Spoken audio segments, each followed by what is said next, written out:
Jadi tadi kami ketemu bagian penyidik di Direktorat Tindak Pidana Ekonomi Khusus untuk membuat semacam konsultasi awal dugaan tindak pidana pencucian uang dari perusahaan-perusahaan PT Sinarmas. Jadi diketahui Sinarmas ini dia bisa besar dan kaya, ada dugaan penggelapan dan pencucian uang dalamnya. Ya, jadi klien saya ini Pak Freddy Wijaya salah satu anak dari Eka Cipta Wijaya yang dimana kami punya data dokumen lengkap di mana uang itu digelapkan, saham-saham itu digelapkan melalui perusahaan di luar negeri untuk penghindaran pajak. Jadi kalau sebelumnya kita tahu Khairil Tanjung atau CT itu kan bilang banyak orang-orang kaya nggak bayar pajak di situ kan. Jadi mereka ini bukan yang nggak bayar pajak, tapi mereka ini mengelabui. Ya, jadi kalau istilah hukumnya tax evasion. Jadi tadi kami melakukan konsultasi bukan hanya atas kerugian negara. Jadi di sini ada dugaan kerugian negara, pajak triliunan yang nggak dibayar, tapi juga adalah dugaan penggelapan saham yang dimana sebenarnya itu menjadi hak milik dari klien kami ini digelapkan seolah-olah menjadi pemilik anak-anak dari istri yang pertama. Sebenarnya dugaan penggelapan itu pertama kali kami ketahui dari akta lahir beberapa orang anak Eka Wijaya yang akta lahirnya palsu atau tidak terdaftar di Disdukcapil. Nah, konsekuensi hukumnya apa? Kalau akta lahirnya palsu, berarti KTP-nya menjadi KTP tidak sah dan KTP ini digunakan untuk akte pendirian dari perusahaan-perusahaan PT Sinarmas. Ya, jadi kayak Smart Corporation, Jiwi Kimia, itu dasarnya ini adalah dokumen palsu. Sehingga apa? Pemiliknya ini adalah pemilik yang kami duga fiktif. Karena apa? Akta lahirnya palsu. Nah, konsekuensi hukumnya apa? Kenapa sih dibikin seperti itu? Ya kan, satu adalah bisa jadi dia buat seperti itu karena dia punya identitas lain untuk bisa mendapatkan dua kewarganegaraan. Juga dia bisa pergunakan identitas palsu tersebut untuk membuat perusahaan di luar negeri. Itu yang tadi yang dugaan kami itu emeritus itu dibuat ya supaya apa? Untuk menghindarin pajak dan menggelapkan pajak. Nah, ini dibongkar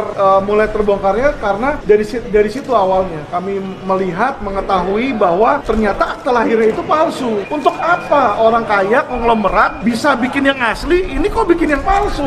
Jadi ini kita jadi pertanyaan gitu loh. Jadi bisa dibilang salah satu orang terkaya di Indonesia, tetapi masa identitasnya dibikin berdasarkan akta lahir palsu.